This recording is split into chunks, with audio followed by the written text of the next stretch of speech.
Salut à tous et bienvenue dans ce nouvel épisode de mon quotidien de Plante Addict. Alors je vous propose tout de suite un petit résumé de ma semaine végétale avec au programme le premier rempotage de l'année 2022.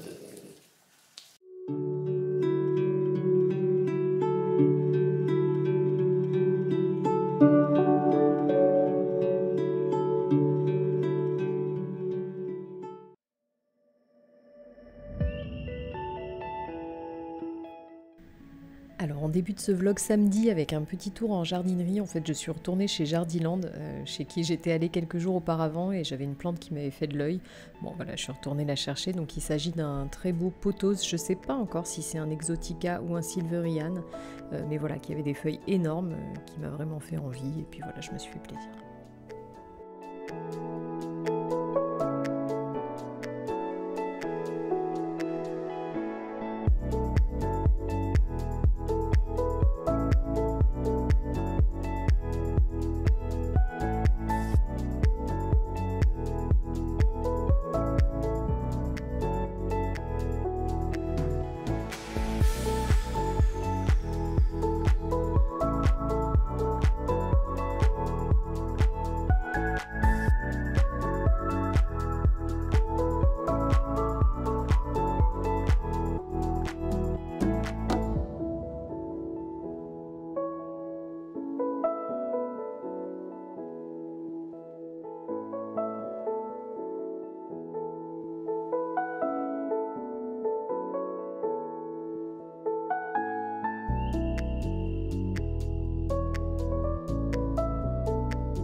Et coucou! Alors aujourd'hui on est lundi et pour commencer la semaine je voulais vous montrer mon petit achat du week-end. Donc comme vous l'avez vu, je suis allée me promener en jardinerie. Alors ça faisait un moment quand même, j'en parlais sur Instagram il n'y a pas longtemps, ça faisait un moment que j'étais pas allée dans les jardineries. J'ai été quand même raisonnable, surtout l'hiver. Je crois pas avoir acheté de plantes. Alors j'ai pris une orchidée, le Paphiopedilum, le sabot de Vénus que je vous ai montré. Mais voilà, je crois que sinon de tout l'hiver j'ai pas acheté de plantes. Ou alors je fais un déni. En tout cas, j'ai pas le souvenir. Enfin, en tout cas, rien d'incroyable par rapport à tous les mois de l'année où j'achète des plantes quasiment toutes les semaines. Alors, il y a un côté où, évidemment, j'ai moins la frénésie du début. Et quand même, je m'étais dit que sur l'hiver, j'allais freiner les achats plantes. Donc, j'ai été raisonnable. Et ça fait un petit moment là que ça me démangeait les jardineries. Et voilà, bon là, j'étais passée devant cette plante une première fois la semaine dernière. Je ne l'ai pas prise en me disant, t'en as déjà une, etc. Et puis là, ce week-end, j'ai été obligée de retourner dans le coin. Et du coup, je me suis...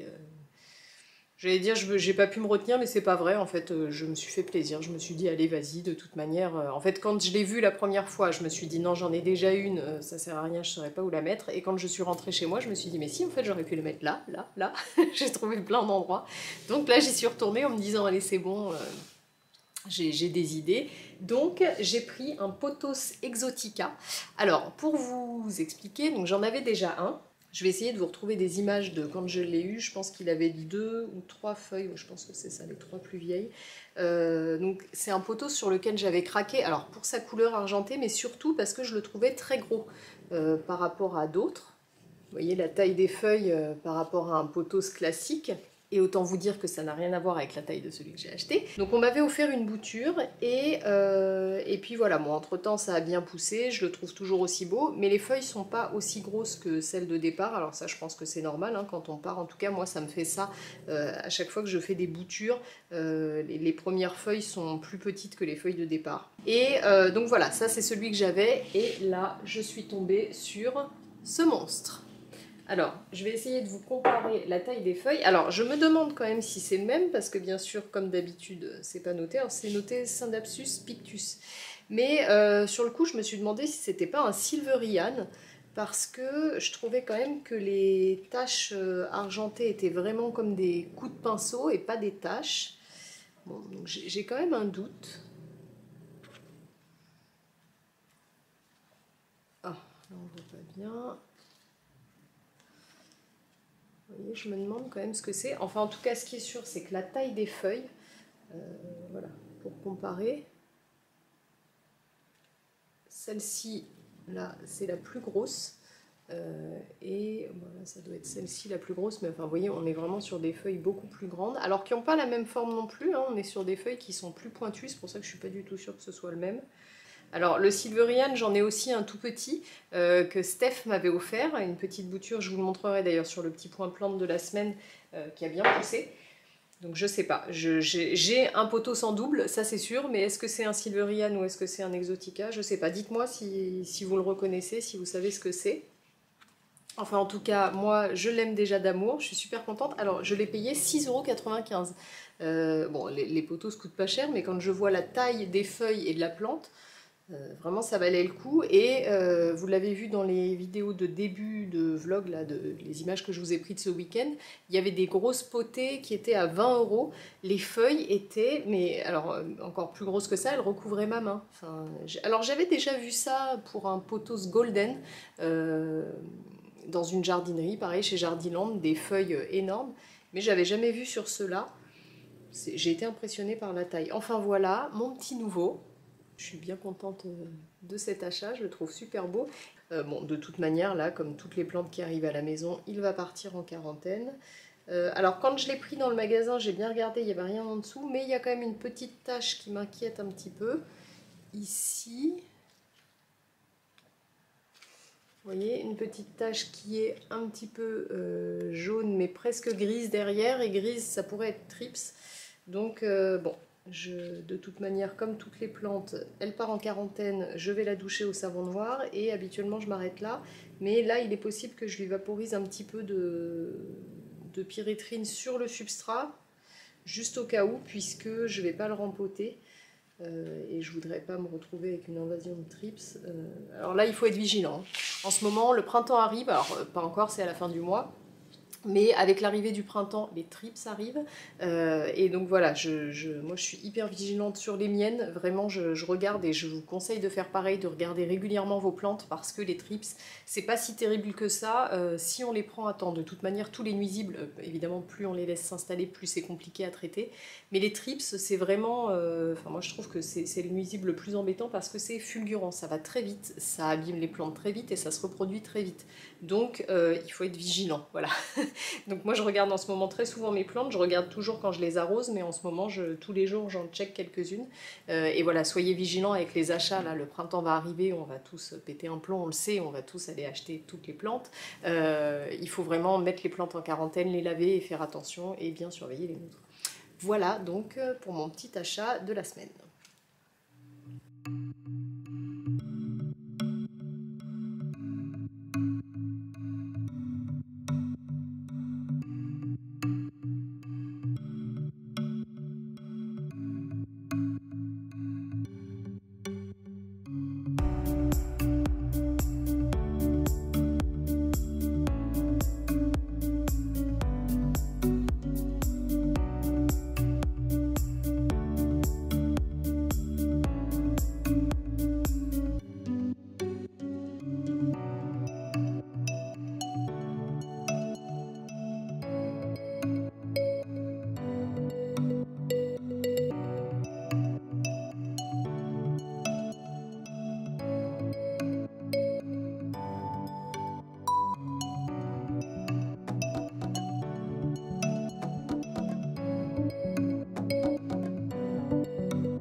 aujourd'hui on se retrouve pour mon petit point plante de la semaine.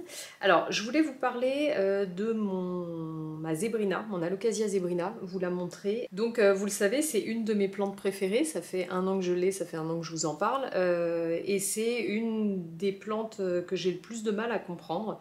Alors avec mon Monstera, là, Deliciosa qui va pas bien, mais... Lui, enfin non d'ailleurs je le comprends pas non plus, je sais depuis quand ça va mal, depuis cette histoire de rempotage, mais bon voilà, bon, c'est les deux plantes qui me posent un peu problème, et elle, ouais, ça marche pas chez moi, la zébrina, je sais pas pourquoi, pourtant franchement, les alocasias, j'ai de beaux spécimens, j'ai donc l'alocasia tigrina qui est un peu le même style, qui va bien, qui va très bien, qui pousse, qui m'avait fait un petit coup de calgon cet hiver, qui avait perdu pas mal de racines, et puis voilà, en la mettant sur tapis chauffant, elle est repartie, j'ai plein de racines, j'ai des nouvelles feuilles, etc. Mais alors la zébrina, c'est, je nage en eau trouble, mais vraiment cette plante, je la comprends pas. Alors je vous montre. Voilà, alors il va peut-être falloir que je me recule un peu, voilà. Donc, la zébrina, donc quand je l'ai achetée, là elle en a quoi? 2, 4, 5, et je crois que quand je l'ai achetée, elle en avait 5. Donc, depuis le début, c'est toujours un peu flou avec elle, je sais pas trop quoi en faire. Alors au début, à chaque fois qu'elle me sortait une feuille, elle en perdait une. J'ai compris qu'en la soutenant avec de l'engrais, ça allait mieux. Depuis que je faisais ça, elle n'en perdait plus. Et là, vous voyez, alors ceci dit, elle n'en a pas perdu, hein, mais vous voyez l'état des feuilles, ça c'est cet hiver. Regardez un peu. Alors, c'est pas du fongique, elle est en train de sacrifier 2 feuilles, je sais pas pourquoi, et puis je pense même que celle-ci va y passer aussi. Et certainement que celle-ci va suivre. Bref, j'ai une feuille qui va bien. Voilà, parlons de positif. Et ouais, non, je sais pas ce qu'elle a, j'ai vraiment du mal à la comprendre cette plante. Je sais pas trop quoi vous dire dessus, à part que je la comprends pas et qu'elle va pas super bien. Bon, elle est dans son substrat depuis 1 an, son substrat de jardinerie, donc c'est une plante que j'avais achetée chez Plantes pour tous. Je l'avais juste basculée en pot en terre cuite, mais sans la rempoter en fait. J'avais juste dépoté et posé dans le pot en terre cuite. Voilà. Est-ce qu'elle est trop à l'étroit? Est-ce que c'est son substrat qui lui plaît pas? J'en sais rien, elle me fait tellement peur que j'avais peur de la rempoter.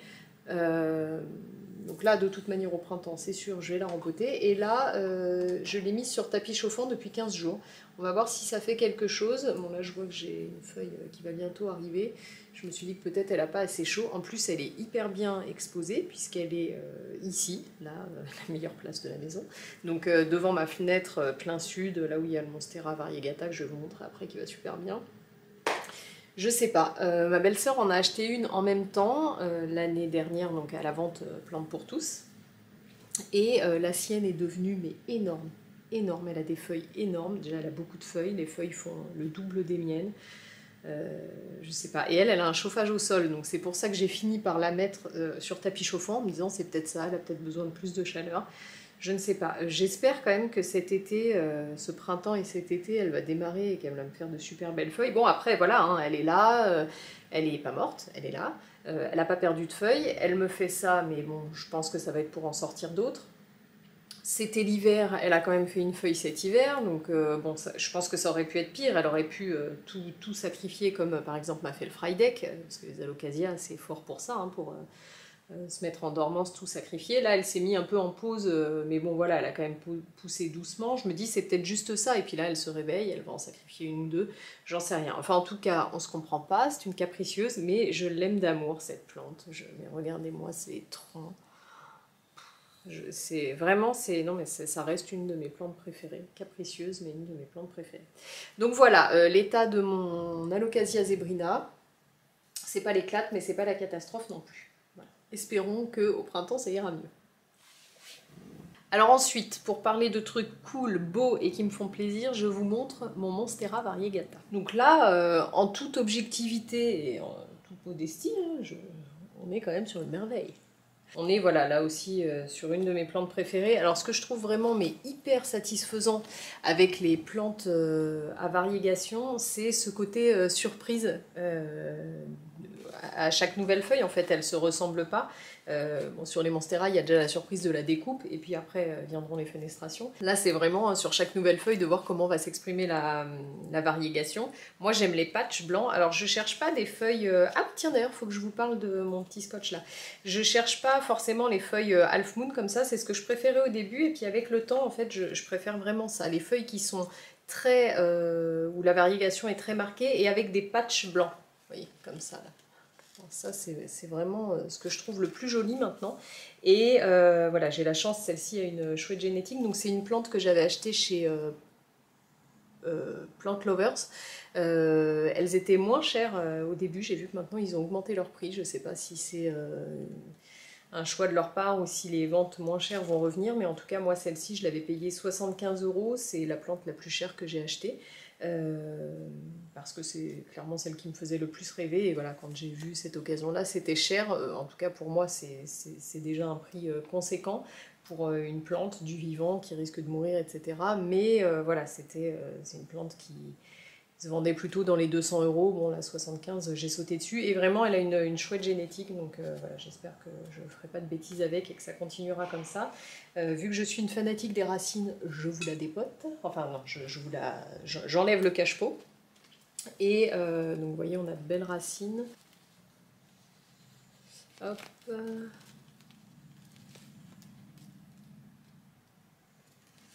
Voilà. Et alors, pour vous parler de mon histoire de scotch, vous vous souvenez, j'avais scotché, donc j'avais cette feuille-là qui noircissait. Et puis pour arrêter ça, j'avais vu ça sur un forum, quelqu'un qui disait qu'il avait scotché ça, coupé la partie marron en désinfectant le ciseau avant, et collé du scotch, et que ça avait fonctionné. Et j'avais vu des retours quelques mois après de la personne qui disait voilà, ça a toujours pas évolué, etc. Bon, moi aussi ça fait quelques mois que je l'ai fait. Effectivement, on peut dire que ça fonctionne bien, puisque vous voyez sur la partie qui reste bien collée, ça a un tout petit peu noirci. Ça, je pense que c'était suite à la coupe, et puis ça s'est arrêté. Par contre, vous voyez, ça a continué ici. Et pourquoi? Parce que à cet endroit, le scotch s'est ouvert. Et je pense que du coup, l'air a continué à passer. Je ne sais pas exactement ce qui fait que ça noircit, mais en tout cas, c'est le seul endroit. Vous voyez, toute cette partie-là, c'est bien collé et ça n'a pas bougé. Et ça fait vraiment plusieurs mois maintenant. Et ça a continué à noircir. Donc je continue à penser que c'est pas une mauvaise technique, parce que je pense que le marron aurait continué à gangréner toute la partie blanche. C'est assez surprenant, hein. Moi-même quand j'ai lu ce truc-là, je me suis dit non mais ça va pas bien la tête, et puis en fait en lisant le retour quelques mois après, je me suis dit bon bah en même temps, de toute manière la mienne elle continue à noircir, j'ai dit bon bah j'ai pas grand-chose à perdre, dans tous les cas cette feuille-là va être fichue. Donc j'ai quand même l'impression que c'est pas une mauvaise idée. Est-ce qu'il faudrait couper plus loin? Est-ce que, je sais pas, moi je douche mes plantes, donc je pense que ça a été ça le problème, l'eau s'est infiltrée. Mais voilà. Bon, enfin en tout cas voilà le suivi de mon petit bout de scotch, qui a plutôt bien fonctionné sur le reste de la feuille. Voilà, donc on est sur une plante qui va bien. Ah oui, je voulais aussi vous montrer ça, j'ai les racines qui se sont plantées, vous voyez là, ici. Celles de l'intérieur, là, vous voyez, elles se sont plantées dans le tuteur. Et puis les autres font le tour pour s'y accrocher. Donc ça fonctionne bien, je pense que là, même sans le velcro, ça tiendrait. Mais bon, voilà, je lui laisse. Et je la tourne régulièrement parce qu'en fait, vous voyez le tronc? Non, vous ne voyez pas. En fait, elle a poussé comme ça.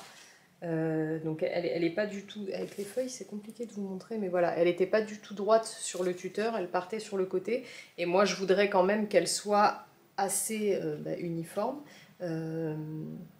pour ensuite, quand elle le déplacera, alors ça c'est l'idée pour l'instant, je ne sais pas si je le ferai, mais l'idée c'était de la laisser pousser assez, qu'elle dépasse le tuteur, et puis ensuite de la couper pour faire un pied pour mettre de l'autre côté. Bon, donc j'aimerais quand même qu'elle pousse assez droit, je la tourne tout le temps. Alors, je la tourne pas dans tous les sens comme je fais avec les autres plantes pour que ce soit uniforme. Elle, en fait, je la tourne au fur et à mesure qu'elle pousse, en fait, je la force à retourner vers le soleil pour qu'elle pousse droit.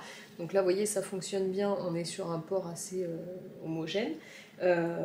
Et donc voilà, pourquoi je ne sais pas encore si je vais la couper, parce que j'ai entendu que certains ont coupé leur Monstera variegata et que les variegations ont changé, voire même se sont perdues.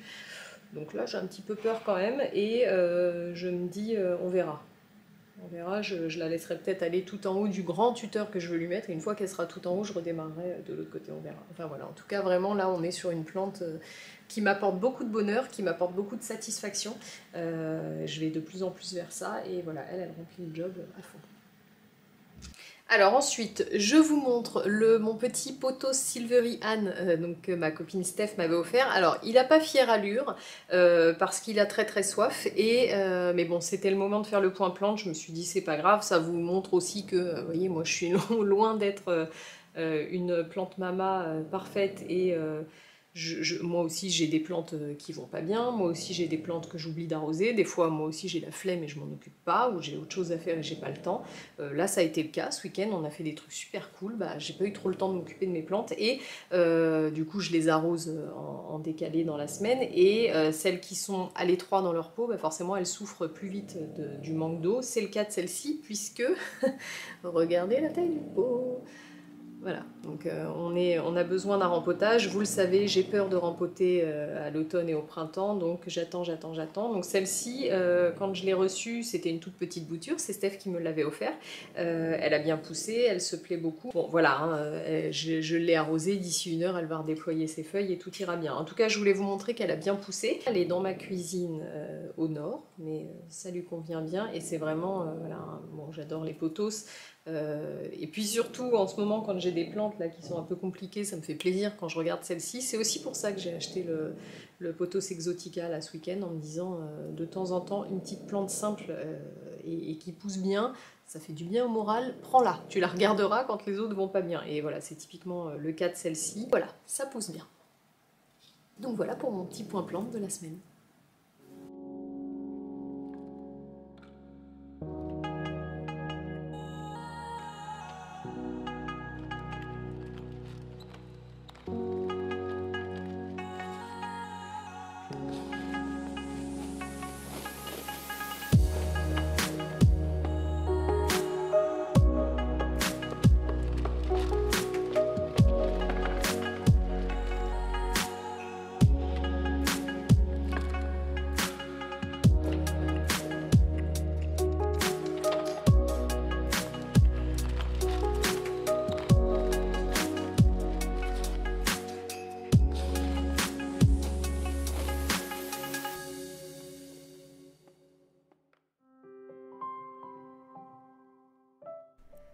Cette semaine, je me suis occupée de mon premier rempotage de l'année parce que ça commençait à devenir urgent. Donc il s'agit de mon Zamioculcas zamifolia. C'est une plante que j'ai eue en début de printemps l'année dernière, qui poussait facilement d'ailleurs, qui est vraiment simple d'entretien. Mais je me suis rendu compte qu'elle faisait plus du tout de pousse et je me suis douté qu'elle était trop à l'étroit dans son pot. Et effectivement, il était vraiment temps de le rempoter. J'ai même cru à un moment que j'allais devoir casser le cache-pot pour pouvoir sortir le pot en plastique, puisque le rhizome avait tellement grossi que le pot était déformé. Et j'ai eu beaucoup de difficultés à le sortir de là.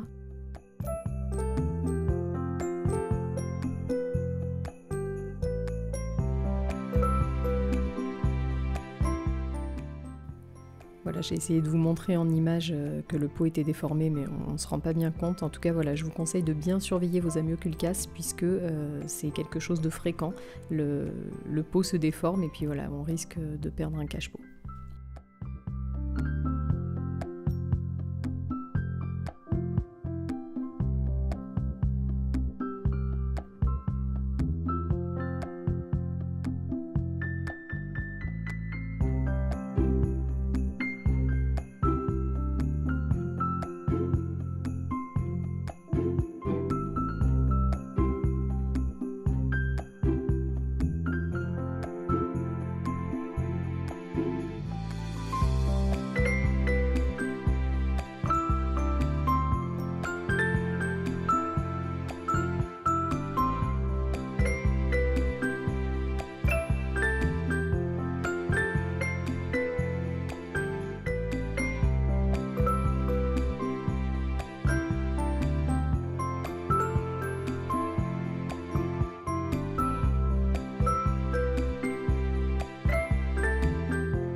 Au niveau du substrat, je suis partie sur quelque chose de très simple, mélange terreau-perlite. Donc moi pour le terreau, j'utilise le Light Mix de la marque BioBiz, que je trouve très bien, ça fait 1 an maintenant que je l'utilise.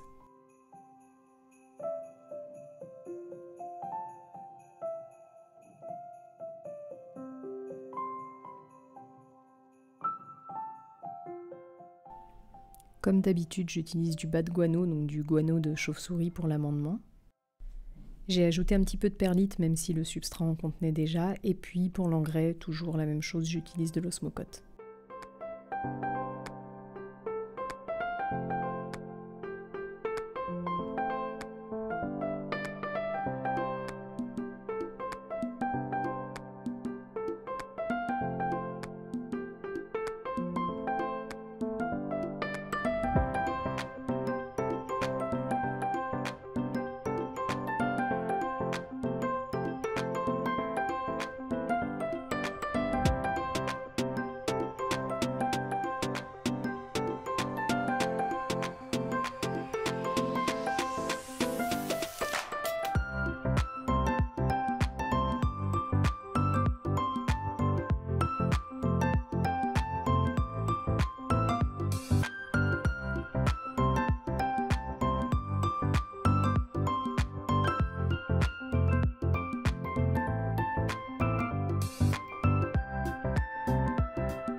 Et voilà, c'est la fin de cette vidéo, j'espère que ça vous a plu. Si c'est le cas, n'hésitez pas à me laisser un petit j'aime. Je vous souhaite à tous une excellente semaine et puis je vous dis rendez-vous dimanche prochain.